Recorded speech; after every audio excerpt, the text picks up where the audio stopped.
Saat ini kita akan kembali lagi perlihatkan dengan Raja Tianzang yang pada saat ini berhadapan dengan jutaan prajurit dari aliansi Dosian. Namun meskipun begitu Raja Tianzang pada saat ini telah membangkitkan puluhan juta mayat yang berada di bintang Hongmeng, lalu pemandangan mengerikan ini benar-benar membuat orang pada saat ini menghela nafas. Sementara itu sosok pemimpin dari aliansi Dosian yang berada di atas punduk binatang pada saat ini tertawa terbahak-bahak.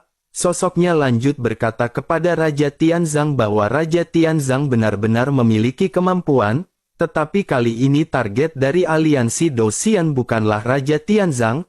Aliansi Dosian pada saat ini memiliki 8 mayat dan akan ada yang ke-9.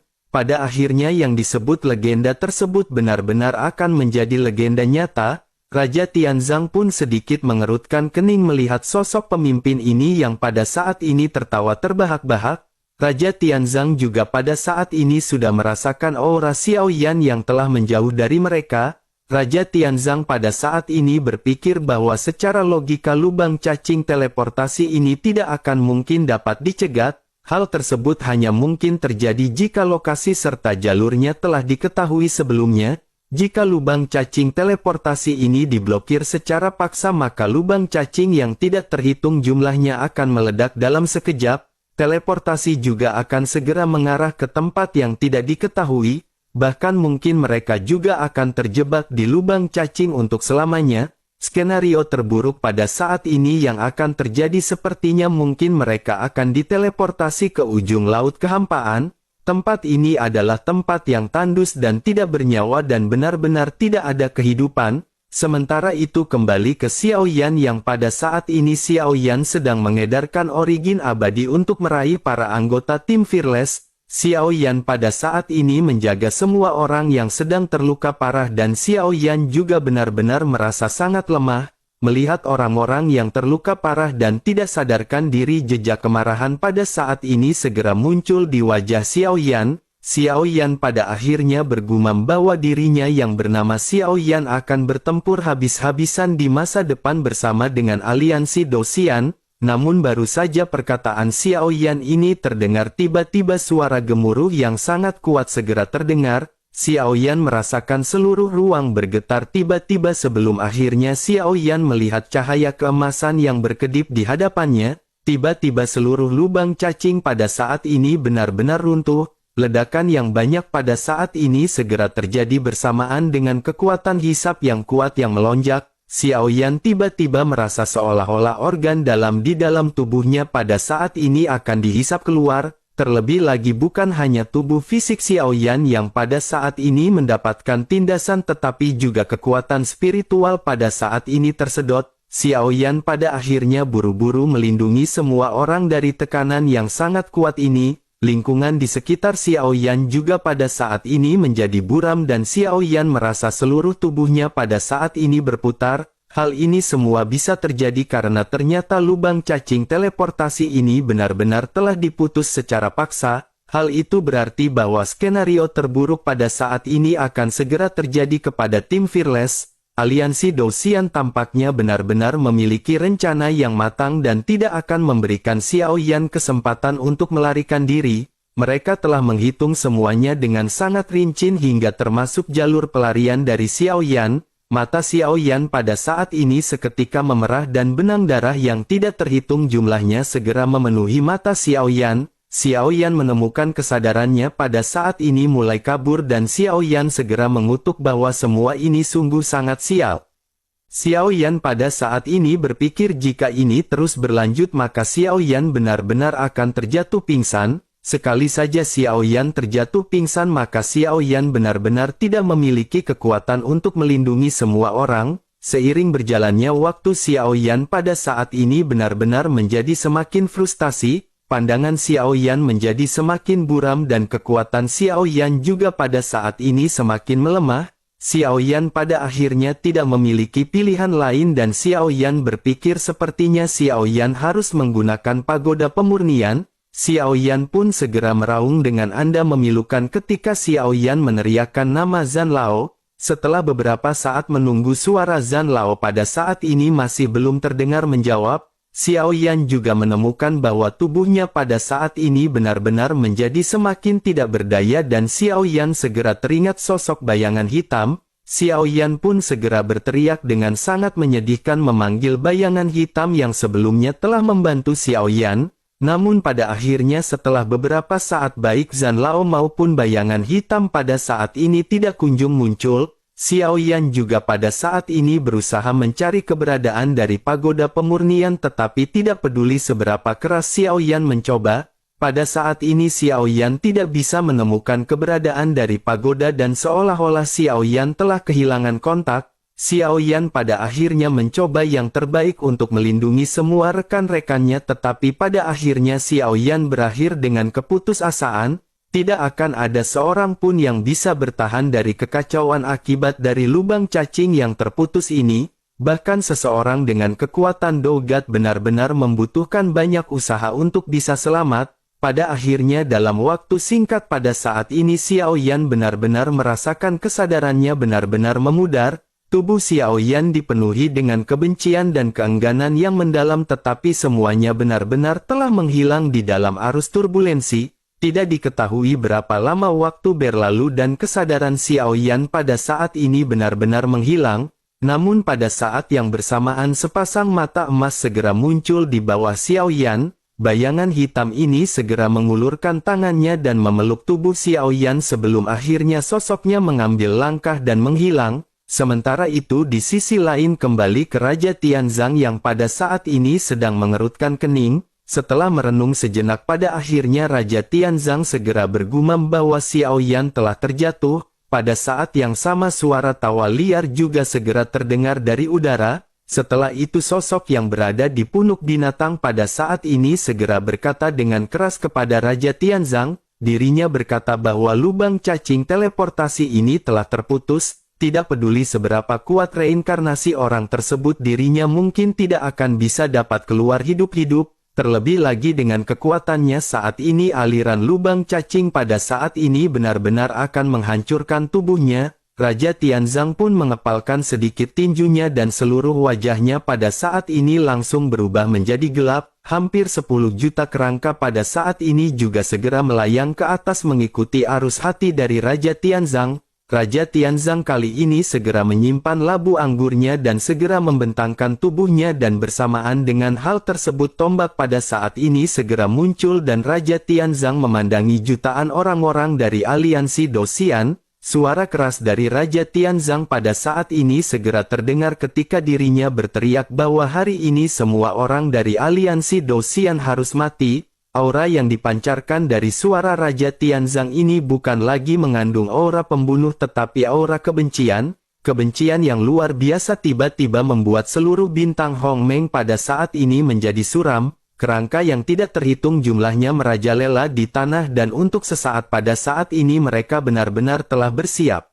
Raja Tianzang juga pada saat ini segera menoleh ke arah Xiao Yueli dan berkata bahwa kali ini mereka guru dan murid harus membalaskan dendam ayah Xiao Yueli. Xiao Yueli pun menoleh ke arah Raja Tianzang ketika mendengar perkataannya dan pada saat ini sedikit menunjukkan keraguan. Xiao Yueli pun segera bertanya apa yang dimaksud oleh Raja Tianzang dan apa yang terjadi dengan ayah Xiao Yueli. Raja Tianzang pun segera berkata perlahan bahwa aura dan nafas dari ayah Xiao Yueli pada saat ini telah menghilang. Situasinya pada saat ini sangat pesimistis dan semua ini salah dari orang-orang aliansi Dosian. Mata dari Xiao Yueli pada akhirnya sedikit menyusut setelah dirinya mendengar penjelasan dari Raja Tianzang. Memikirkan mengenai Xiao Yan meskipun Xiao Yueli baru bersama dengan Xiao Yan selama beberapa waktu.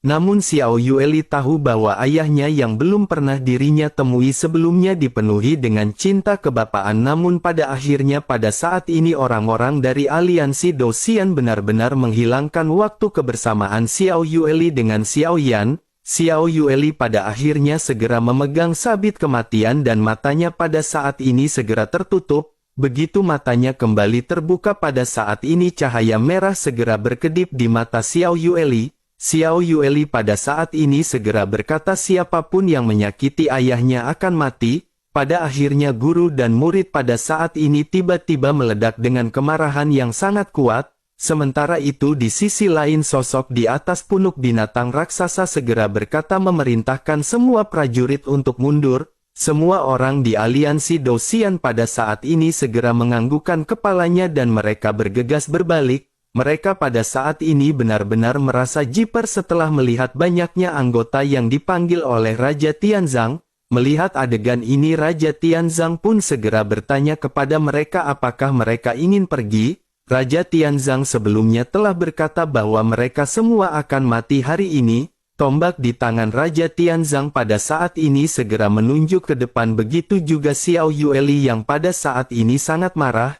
Raja Tianzang pada akhirnya segera berkata agar semuanya pada saat ini membunuh orang-orang dari aliansi Dosian tanpa ampun. Begitu suara ini terjatuh semua prajurit hantu kerangka mulai meraung. Mereka segera menyapu ke arah langit dan hampir 10 juta tentara hantu berdatangan menjebak anggota dari aliansi Dosian. Momentum ini benar-benar membuat semua orang merasa mati rasa dan semua orang di anggota aliansi Dosian pada saat ini mengerutkan kening. Mereka pada saat ini bergegas berbondong-bondong memasuki bahtera yang berada di langit. Sementara itu Raja Tianzang pada saat ini segera memerintahkan Zhu Xinliang untuk menyegel alam bintang Hongmeng. Tidak ada seorang pun orang dari aliansi Dosian yang bisa meninggalkan tempat ini hidup-hidup hari ini. Zhu Xinliang pun mengangguk sebelum akhirnya berkata agar Raja Tianzang pada saat ini jangan khawatir. Tempat ini sudah lama diblokir oleh Zhu Xinliang dan pada saat ini mereka tidak akan bisa melarikan diri. Langit bintang Hongmeng pada saat ini menjadi gelap dan kekuatan langit batas bintang Hongmeng ini bukanlah sebuah lelucon. Bagaimanapun bintang Hongmeng telah menghadirkan banyak makhluk yang tidak terhitung jumlahnya yang ikut berpartisipasi di dalam kompetisi. Orang-orang yang mati di sini juga bukanlah orang-orang lemah dan semuanya pada saat ini benar-benar berada di bawah kendali dari Raja Tianzang. Selain itu kekuatan dari alam bintang Hongmeng juga pada saat ini benar-benar sangat kuat. Perisai yang dibentuk oleh Zhu Xinliang pada saat ini bahkan tidak akan dapat dengan mudah dihancurkan oleh kekuatan di tingkat Dogat. Pada akhirnya beberapa bahtera raksasa dari aliansi Dosian yang ingin pergi pada saat ini segera berhenti. Mereka pada saat ini menemukan bahwa perjalanan mereka telah dihalangi oleh kekuatan penghalang yang tidak terlihat. Pemimpin yang sebelumnya duduk di binatang raksasa juga pada saat ini segera berteriak bahwa ini sungguh sangat sialan. Dirinya lanjut memerintahkan semua orang untuk segera berhadapan dengan musuh-musuh yang ada sementara dirinya akan membuka segelnya. Para pasukan dari aliansi Dosian pada akhirnya menggertakkan gigi dan pada saat ini segera memulai pertempuran. Sementara itu pria pemimpin dari aliansi Dosian pada saat ini segera mulai kembali berbicara kepada Raja Tianzang. Dirinya berkata bahwa jika Raja Tianzang berani membunuh semua orang dari aliansi Dosian, pemimpin dari aliansi Dosian benar-benar tidak akan membiarkan Tianzang pergi ke dunia bawah. Mendengar hal tersebut pada saat ini Raja Tianzang hanya tersenyum tipis. Karena pemimpin dari aliansi Dosian mengatakan hal seperti itu maka dapat dipastikan bahwa mereka pada saat ini benar-benar terjatuh ke dalam ketakutan. Hal itu berarti bahwa aliansi Dosian pada saat ini benar-benar akan segera dikalahkan. Raja Tianzang pada akhirnya lanjut segera berkata kepada si pemimpin bahwa meskipun dunia bawah tidak sebaik dulu, pada saat ini dunia bawah masih disebut dengan dunia bawah atau neraka. Dengan begitu maka dunia bawah pada saat ini tidak akan bisa diancam oleh semut seperti aliansi Dosian. Setelah itu Raja Tianzang kembali menoleh ke arah Xiao Yueli dan mulai segera mengeluarkan instruksi. Raja Tianzang berkata bahwa dirinya akan menyerahkan para pemimpin lainnya dari aliansi Dosian kepada Xiao Yueli. Sementara itu Raja Tianzang akan membunuh para pemimpin tertinggi mereka terlebih dahulu. Selain itu Raja Tianzang mengingatkan Xiao Yueli untuk mencoba sebaik mungkin tidak melepaskan perban di tubuhnya. Xiao Yueli pun mengangguk dan pada saat ini sosoknya seketika berpisah. Setelah itu Raja Tianzang kembali menoleh ke arah pemimpin dari aliansi Dosian yang bernama Jiang Feng. Raja Tianzang segera berkata bahwa kali ini dirinya akan menggunakan 30% kekuatannya untuk melawannya. Mendengar hal tersebut pada saat ini Jiang Feng pun segera mengerutkan kening dan segera berkata kepada Raja Tianzang. Jiang Feng berkata sebaiknya Raja Tianzang pada saat ini jangan berpikir bahwa aliansi Dosian benar-benar lemah. Dirinya pada saat ini akan membunuh semua orang di bintang Hongmeng dan Raja Tianzang akan menyaksikan adegan tersebut. 9 yang mulia dari Paviliun Dewa Surgawi dari aliansi Dosian mereka juga pada saat ini semuanya berada di sini, oleh karena itu masih belum dipastikan siapakah yang akan keluar sebagai pemenang dan siapakah yang akan kalah. Mendengar hal tersebut Raja Tianzang pada saat ini hanya tersenyum dan menatap tajam ke arah Jiang Feng. Faktanya dengan kekuatan Raja Tianzang sesungguhnya Raja Tianzang dapat membunuh semua orang dari aliansi Dosian dalam sekejap, tetapi pada akhirnya Raja Tianzang memutuskan untuk tidak memilih menyelamatkan Xiao Yan. Raja Tianzang berpikir bahwa ini adalah bencana Xiao Yan sendiri dan Xiao Yan harus melewati takdir ini sendirian. Xiao Yan harus melalui kepahitan hidup dan mati dari orang-orang berkasih untuk Xiao Yan menjadi orang kuat. Jika Xiao Yan selamat dari bencana ini maka di masa depan Xiao Yan benar-benar akan menjadi semakin kuat. Justru jika Raja Tianzang membantu Xiao Yan dalam semua tindakan maka sesungguhnya itu tidak akan membantu Xiao Yan meningkat. Pada akhirnya Raja Tianzang pada saat ini segera menghilang dalam sekejap dan ketika sosoknya muncul kembali dirinya sudah berada di hadapan Jiang Feng. Jiang Feng pun tiba-tiba terkejut dan sumber origin dewa segera melonjak keluar dari tubuhnya. Dirinya langsung melesat berniat untuk menghindari Raja Tianzang di dalam pertempuran ini. Jiang Feng pada saat ini benar-benar tampak terlihat takut berhadapan dengan Raja Tianzang. Namun meskipun begitu apa yang dilakukan oleh Jiang Feng ini sangat bisa dimaklumi. Banyak orang kuat telah mengenali nama Raja Tianzang yang seorang legenda yang telah ada sejak mereka masih kecil. Oleh karena itu tidak ada seorang pun yang bisa menghadapi sosok legendaris ini dengan perasaan tetap tenang. Sementara itu di sisi lain pada saat ini Xiao Yueli juga telah menghilang ke dalam kerumunan. Setiap kali energi hitam mengembun pada saat ini terlihat sabit hitam yang melintas. Bersamaan dengan hal tersebut kepala yang tidak terhitung jumlahnya juga berterbangan dalam sekejap. Pada saat ini Xiao Yueli memiliki senyuman tipis dan seolah-olah benar-benar menikmati keadaan saat ini. Di udara pada saat ini pertempuran benar-benar berlangsung dengan sengit. Mayat-mayat pada saat ini berjatuhan dan kemokatan serta cedera pada saat ini terus berlanjut. Cairan merah sirup marjan juga pada saat ini berceceran di langit dengan pertempuran yang berlangsung dengan intens. Sementara itu di Paviliun Bintang Hongmeng pada saat ini ada juga banyak orang yang sedang menyaksikan pertempuran.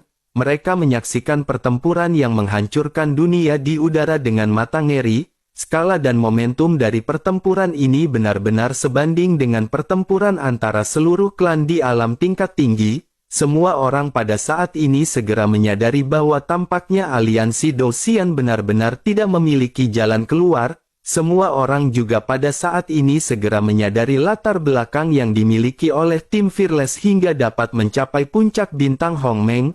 Rupanya pada saat ini tidak hanya orang-orang dari alam bawah yang mendukung tim Fearless, tetapi ada juga orang-orang misterius dari kuil dewa kuno yang pada saat ini menjadi tameng dari tim Fearless. Oleh karena itu wajar saja pemimpin dari tim Fearless pada saat ini benar-benar memiliki peningkatan kekuatan yang sangat gokil. Kontes 10.000 alam ini mungkin adalah kontes 10.000 alam yang paling kacau selama itu. Diadakan banyak orang pada saat ini benar-benar berdoa agar pertempuran ini benar-benar tidak menghancurkan bintang Hongmeng. Sementara itu di sebuah tempat pada saat ini tepatnya di bintang merah ada sesosok yang duduk bersila di sebuah aula. Sosok ini berjubah putih dan duduk seperti biksu tua tanpa bergerak. Sosok ini tidak lain dan tidak bukan adalah Hua Buyu yang pada saat ini separuh wajahnya sudah dipenuhi oleh racun hitam. Racun ini benar-benar telah menyebar dan Hua Buyu pada akhirnya bergumam bahwa waktunya hampir habis. Mungkin memang beginilah nasib dari setiap generasi penguasa dari bintang merah. Adegan pada saat ini beralih ke benua Dodi di mana sekelompok orang masih menjaga kota air mata. Orang-orang ini adalah orang-orang dari alam Dewa Darah yang menunggu bala bantuan dari alam Dewa Darah. pada akhirnya pengirim informasi pada saat ini segera sampai di hadapan pemimpin dari alam Dewa Darah. Sosoknya segera menyampaikan pesan bahwa bala bantuan akan segera sampai dalam waktu 300 tahun. Pemimpin alam Dewa Darah pada saat ini segera tersenyum dan berkata bahwa setelah 300 tahun, baik benua Doki dan benua Dodi keduanya benar-benar akan segera dihancurkan oleh alam Dewa Darah. Mendengar hal tersebut orang yang membawa pesan pun segera tertawa dan berkata bahwa apa yang dikatakan oleh kepala memang benar, terlebih lagi pada saat ini mereka baru saja menerima bahwa orang-orang dari alam Dewa Darah berada di posisi ketiga dalam kontes 10.000 alam. Mendengar hal tersebut pemimpin dari alam Dewa Darah pada saat ini segera menganggukkan kepalanya. Dirinya segera berkata bahwa rencana mereka orang-orang ini seharusnya bisa mencapai peringkat pertama, tetapi dengan juara ketiga pada saat ini hal tersebut masih cukup baik. Dirinya tidak tahu apakah pada saat ini orang-orang itu akan berhasil direkrut oleh aliansi Dosian.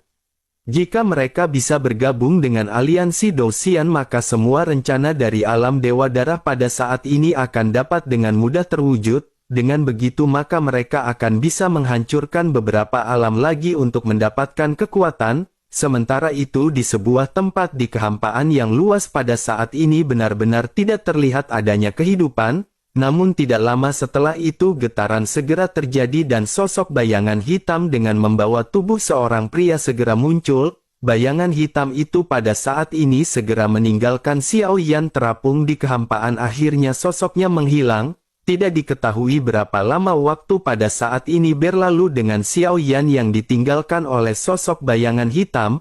Bersamaan dengan hal tersebut ada seonggok perahu kecil yang melintas. Di atasnya pada saat ini ada dua orang sosok yang sedang mengarungi lautan kehampaan. Salah satu di antaranya pada saat ini segera menatap ke arah Xiao Yan dan berkata kepada seniornya bahwa ada mayat di sini. Sosok berjubah putih pun pada saat ini mengerutkan kening dan segera menoleh ke arah yang ditunjuk oleh juniornya. Pada akhirnya dirinya segera mengarahkan perahu mendekat ke arah tubuh dari Xiao Yan. Setelah mendekat keduanya pada saat ini segera memandangi tubuh Xiao Yan yang benar-benar tidak memancarkan aura sama sekali. Melihat mayat dari Xiao Yan ini keduanya pada saat ini saling berdiskusi. Mereka bertanya-tanya mungkinkah ini orang yang dimaksud oleh saudara-saudara mereka. Rupanya apa yang dialami oleh Xiao Yan di dalam turbulensi telah dipantau dari kejauhan. Dua orang ini memang ditujukan untuk menjemput Xiao Yan tetapi pada saat ini mereka tidak bisa memastikan identitas Xiao Yan. Pada akhirnya mereka memutuskan untuk membawa tubuh Xiao Yan ini kembali dan biarkan Yang Mulia memeriksanya. Namun pada saat keduanya hendak menyeret mayat dari Xiao Yan pada saat ini keduanya merasakan aura yang terpancar. Bersamaan dengan hal tersebut cincin di jari Xiao Yan pada saat ini segera berkedip. Sesosok pada saat ini muncul dan sosok tersebut adalah Ding Yue yang telah bersembunyi di dalam cincin penyimpanan luar angkasa. Ding Yue pada saat sebelumnya telah ditugaskan untuk merawat Xia Zhenghui begitu juga dengan Qiu Qiu. Ding Yue telah menyaksikan semua pertempuran yang ada dan Ding Yue pada saat ini benar mengeluarkan tangisan sambil menatap ke arah mayat Xiao Yan. Dengan kekuatan Ding Yue pada saat ini memeluki mayat Xiao Yan, dua sosok yang baru saja hendak membawa mayat Xiao Yan juga pada saat ini segera terkejut. Salah seorang di antara mereka yang bernama Li Yuer pada saat ini segera mulai berkata agar si gadis pada saat ini jangan menangis terlebih dahulu. Sebaiknya pada saat ini dirinya mengatakan dari manakah asalnya dan siapakah dirinya. Ding Yue pada saat ini masih terus menangis seolah-olah tidak mendengar apa yang baru saja dikatakan oleh Li Yuer. Pada akhirnya Li Yuer pada saat ini segera meminta bantuan seniornya yaitu pria berjubah putih. Pria berjubah putih pun segera berkata kepada Li Yuer bahwa baik Li Yuer maupun dirinya adalah jomblo, oleh karena itu mereka benar-benar tidak tahu bagaimana cara menghibur wanita. Keduanya pada saat ini benar-benar sangat kebingungan hingga pada akhirnya mereka memutuskan untuk membawa keduanya kembali terlebih dahulu. Pada akhirnya di dalam kabut putih pada saat ini mereka segera melesat pergi dengan membawa mayat Xiao Yan dan Ding Yue. Ketika mereka muncul kembali mereka pada saat ini sudah sampai di istana yang merupakan istana dari kuil Dewa Kuno. Keduanya pada akhirnya segera memasuki istana di mana sesosok tubuh pada saat ini berdiri di aula. Sosok ini terlihat sangat menawan dengan pakaian yang sangat megah dan memiliki kecantikan yang luar biasa. Sosok ini tidak lain dan tidak bukan adalah Yang Mulia Ratu yang berasal dari kuil Dewa Kuno. Pria berjubah putih dan Li Yuer pada saat ini sama-sama menangkupkan tangannya dan segera memberikan penghormatan kepada Yang Mulia Ratu. Sementara itu Yang Mulia Ratu pada saat ini segera bertanya kepada keduanya, siapakah yang telah mereka temukan? Sosoknya seketika menatap ke arah Ding Yue yang pada saat ini menangis doak-doakan dan suaranya menggema di seluruh aula. Melihat Ding Yue yang pada saat ini benar-benar bikin kuping pengang. Pada saat ini tidak ada jejak kemarahan di wajah cantik sang ratu. Sentuhan kelembutan pada saat ini muncul di mata indahnya dan sosoknya pada saat ini segera berjalan maju. Dirinya tidak memerintahkan Ding Yue untuk berhenti dan hanya menunggu Ding Yue untuk meredakan tangisannya. Sang ratu pada saat ini masih terus berjalan hingga pada akhirnya dirinya sampai di tepi ujung perahu. Sang ratu segera menyadari ternyata kesedihan dari wanita ini diakibatkan oleh mayat yang pada saat ini tergeletak di dalam perahu. Begitu sang ratu memperhatikan mayat tersebut pada saat ini sosoknya tiba-tiba merasakan sesuatu. Matanya yang indah pada saat ini sedikit menyipit dan tubuhnya yang halus juga tampak bergetar. Sosoknya pada saat ini terlihat gelagapan melihat ke sekeliling sebelum akhirnya kembali mendekat memperhatikan mayat tersebut dengan seksama. Begitu dirinya memperhatikan mayat ini ekspresi di pipi cantiknya pada saat ini seketika membeku. Matanya pada saat ini seolah-olah dipenuhi dengan keterkejutan yang bercampur dengan kegembiraan. Pada akhirnya dengan ada suara yang tiba-tiba menjadi tegas pada saat ini dirinya segera memerintahkan kepada pria berjubah putih yang bernama Keyun. Dirinya berkata agar Keyun pada saat ini membawa mayat ini bersamanya dan mengikuti sang ratu dengan cepat. Keyun pun sedikit terkejut karena dirinya benar-benar belum pernah melihat sang ratu dalam esmoni yang seperti itu. Sang ratu pun pada saat ini mengerutkan kening melihat Keyun yang benar-benar masih tertegun dengan sedikit marah segera bertanya apa yang dilakukan oleh Keyun dengan hanya berdiam diri di sana. Keyun pada akhirnya mulai kembali tersadar dan bereaksi dan buru-buru mengangguk dirinya segera mengambil tubuh Xiao Yan tetapi Ding Yue pada saat ini segera berdiri dan menghalangi Keyun. Melihat Ding Yue yang pada saat ini menghalanginya pada akhirnya sang ratu segera berkata kepada Ding Yue. Sang ratu pada saat ini segera bertanya siapakah wanita ini dan apa yang dirinya lakukan. Bocah ini sudah sekarat dan apalagi yang pada saat ini diinginkan oleh wanita tersebut. Mendengar pertanyaan tersebut Ding Yue yang pada saat ini dalam kondisi hati yang buruk segera menggertakkan giginya. Ding Yue pada saat ini terlihat sangat marah sementara sang ratu pada saat ini segera menyadari apa yang dirasakan oleh Ding Yue. Pada akhirnya sang ratu segera menurunkan emosinya dan berkata perlahan kepada Ding Yue. Sang ratu berkata bahwa dirinya pada saat ini masih bisa diselamatkan. Ketika mendengar bahwa Xiao Yan masih bisa diselamatkan tangis dari Ding Yue tiba-tiba berhenti. Ding Yue segera menatap wanita cantik di hadapannya dengan mata bertanya-tanya sebelum akhirnya Ding Yue segera berlutut. Ding Yue pada akhirnya segera meminta tolong kepada mereka untuk menyelamatkan Xiao Yan. Sang ratu pun mengangguk ringan dan pada saat ini segera memerintahkan Keyun untuk segera membawa tubuh Xiao Yan. Sementara itu pada saat ini sosok yang bernama Li Yuer segera membantu Ding Yue untuk berdiri.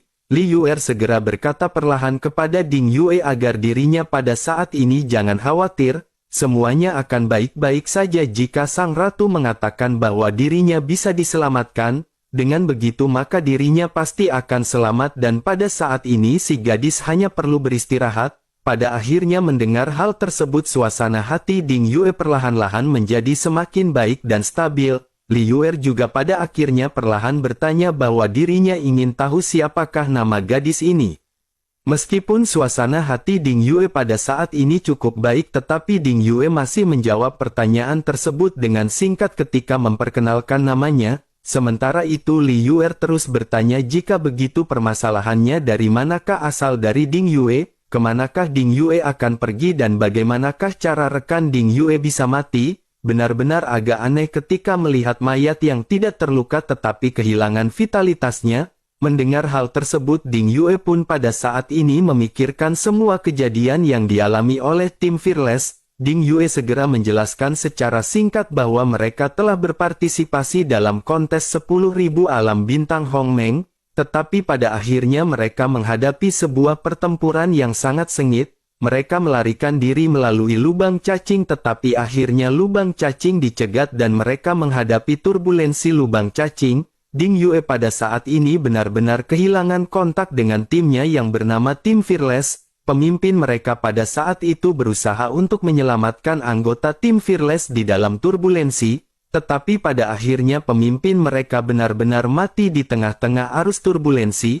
Pada saat ini Ding Yue juga benar-benar tidak tahu bagaimana kabar dari orang-orang tim Fearless lainnya. Memikirkan tim Fearless pada saat ini Ding Yue kembali bersedih. Sementara itu pada saat ini Li Yuer sedikit mengerutkan keningnya dan kembali mengucapkan apa yang dikatakan oleh Ding Yue. Li Yuer pada saat ini bertanya apakah mereka benar-benar berkompetisi di dalam kontes 10.000 alam. Apakah mereka benar-benar melakukan teleportasi lubang cacing? Mereka sebelumnya telah ditugaskan untuk menjemput orang-orang yang terkena arus turbulensi setelah mereka mengikuti kompetisi 10.000 alam. Semua ini tampak seperti kebetulan dan pada saat ini dirinya ingin bertanya siapakah nama pemimpin dari Ding Yue. Mendengar hal tersebut Ding Yue pada saat ini masih memikirkan tim Fearless dan hanya menjawab dengan singkat bahwa pemimpin mereka bernama Xiao Yan. Tiba-tiba Li Yuer pada saat ini segera berseru menyebutkan nama Xiao Yan di hadapan Ding Yue. Ding Yue pun benar-benar seketika menjadi bingung dan bertanya apakah dirinya mengenali Tuan Xiao Yan pemimpin mereka. Mendengar hal tersebut Li Yuer pada saat ini segera kembali menenangkan dirinya dan mulai menjelaskan sesuatu kepada Ding Yue. Li Yuer segera berkata bahwa dirinya sebenarnya tidak mengenali sosok Xiao Yan ini. Dirinya hanya mengetahui namanya karena namanya sudah tersebar sejak lama di kuil Dewa Kuno. Dirinya adalah adik laki-laki ke-9 dari kuil Dewa Kuno mereka. Semua orang di kuil kuno ini mengetahui dan Sang Ratu memang telah menunggu kehadirannya. Mendengar hal tersebut Ding Yue pada saat ini segera terdiam karena Ding Yue juga mengetahui apakah itu kuil kuno. Ding Yue juga selalu berdiam diri di dalam cincin penyimpanan di jari Xiao Yan. Oleh karena itu Ding Yue juga sedikit banyaknya telah bertemu dengan orang-orang dari kuil kuno sebelumnya. Tetapi meskipun begitu Ding Yue pada saat ini masih belum mengetahui secara pasti siapakah identitas dari Xiao Yan dan siapakah kuil kuno ini. Tetapi meskipun begitu pada saat ini Ding Yue segera berkata bahwa dirinya benar-benar berharap kuil kuno dapat menyelamatkan Tuan Muda Xiao Yan. Li Yuer pada akhirnya menundukkan kepalanya dan berkata agar Ding Yue pada saat ini jangan khawatir. Dirinya adalah saudara laki-laki ke-9 dari kuil kuno mereka. Oleh karena itu Yang Mulia Ratu akan melakukan yang terbaik untuk menyelamatkannya apapun yang terjadi.